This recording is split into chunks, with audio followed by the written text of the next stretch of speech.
តើលោកអ្នកកំពុងតែស្វែងរករថយន្ត SUV ដែលមានរូបរាងស៊ីវិល័យបច្ចេកវិទ្យាទំនើបនិងផាសុកភាពខ្ពស់មែនទេថ្ងៃនេះខ្ញុំសូមណែនាំទៅលើ MG D-Hawk ដែលជាជម្រើសដ៏ឆ្លាតវៃសម្រាប់គ្រួសារលោកអ្នកក្នុងការធ្វើដំណើរ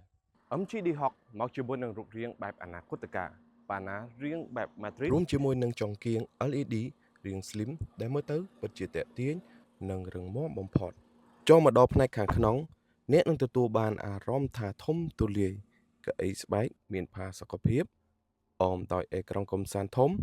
និងដំបូលបើកលើមេឃដ៏ស្រស់ស្អាតដែលធ្វើឲ្យរាល់ការធ្វើដំណើររបស់លោកអ្នកមិនមានភាពសាំញ៉ាំមានតែភាពស្រស់ស្រាយត្រឹមតែស្អាតនោះទេ MGD Hawk ក៏បានផ្ដោតទៅលើ